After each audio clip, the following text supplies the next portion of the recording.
Yo guys, what's going on? It's Neil here from Post to Post. Thanks for joining me today. Little delayed getting this video out. I've just been so busy and trying to stay up late and get some videos done. It just has not been an option recently. So I do apologize for a bit of a delay, but doesn't mean I'm not going to do these videos. I'm always going to do the series recaps and the series previews before they start. So, man, this series is it's almost frustrating in a way because maybe of any series so far in the playoffs, I looked at this one and I thought, this is going 7. Like, this has to go 7. These two teams are so almost evenly matched, not necessarily in play style, but just in I can't even explain it. Like, it's just kind of a gut feeling. I never expected this one to be over this soon, and I guess 6 games isn't really that soon. There's only one other game that could have been played, but I never even imagined that this series would go any less than 7 games. And the last one was obviously tilted. It was a pretty easy win for the Islanders, and I'm just a little shocked. That's nothing against the Islanders. I just thought that things would be a little bit more even.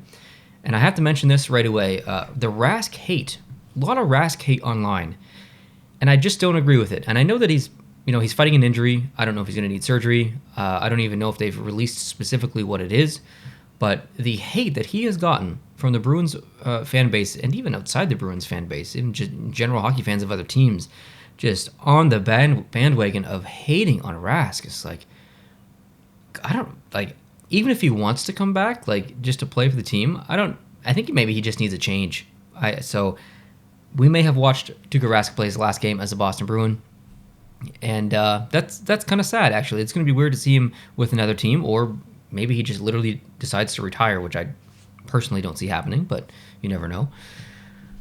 So I find that odd. I just find that odd. There were other deficiencies that you could blame Boston for. Didn't get help out front in a lot of those situations. And I don't think it's fair to put all the blame on Rask. I think it's actually extremely unfair to do that. And it's just frustrating. No, hey, I was cheering for the Islanders. I'm happy that the Islanders won. No offense against Boston, but they had their chance against St. Louis a couple of years ago, and they didn't get it done. Now, the Islanders haven't been to the big dance in a very long time, so I was heavily cheering for the Islanders. And just breaking these two teams down, taking away the logos, taking away the jerseys, and just looking at the players individually. This series was full of likable players on both sides, minus Brad Marchand.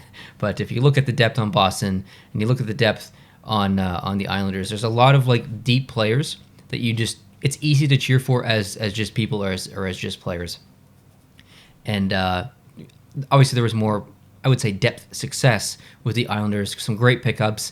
Palmieri has been fantastic. Zajac is contributing as well. So really smart acquisitions by the Islanders, and they're working out. They're working out. That's pretty cool to see.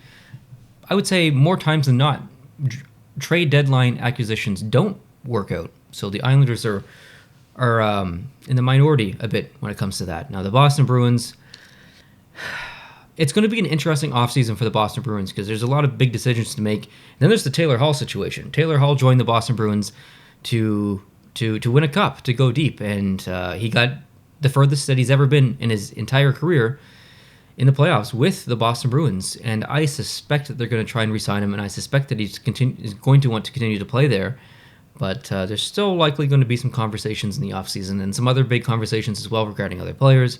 So there's definitely going to be changes in Boston, I think, based on this playoff run, which is, I don't know if you should do that. I don't know if you make big drastic lineup changes based on one playoff run. But what do I know? I just make videos on YouTube. So I see a lot of comments about, trade to Rask. And he's inconsistent. He definitely is inconsistent. He could contribute more. It's hard to say that because he's probably my favorite team or my favorite player on the team. But it is true. He could be a little bit more consistent. But I don't know if I would personally trade him if I was in charge. But some changes do definitely need to happen. Now the Islanders move on to play the Tampa Bay Lightning, and that is going to be a weird series just based on style of play, based on system, coaching strategies. Because the Islanders obviously play more of a trap game. They like to play defensive, shut the teams down, and the Tampa Bay Lightning play basically the opposite of that. That's the high flying, full throttle offense, just onslaught kind of. Excuse me, kind of like Colorado plays.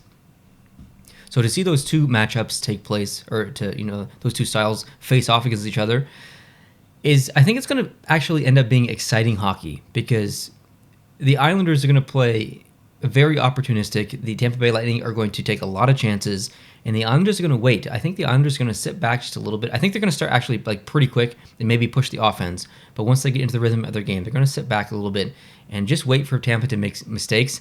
And I suspect we're probably going to see more than average or more than usual 2-on-1s or possibly breakaways for the Islanders, because Tampa's going to take more risks, because they know that the Islanders are going to try and shut them down. It is going to be difficult to get shots. They're likely going to be held to the outside quite a bit.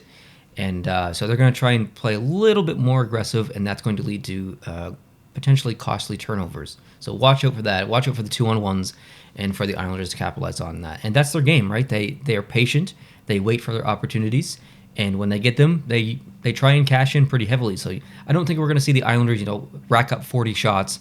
The Tampa Bay Lightning in every game should have more shots than the Islanders, but that doesn't always equate to success. So we'll see.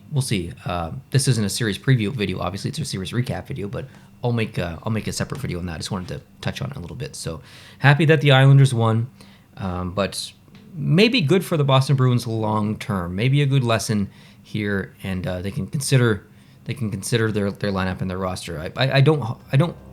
I hope they don't make any drastic changes, though, but definitely some lessons learned. So let me know your thoughts down below in the comment section, guys. Were you surprised that the Islanders closed this out? Are you disappointed in Boston? Who are you going to cheer for in this upcoming series, the Islanders versus the Lightning? Love to hear your thoughts. Thanks for watching. I appreciate you. Hit the subscribe button down below. Hit the like button, and I'll catch you guys real soon. Adios.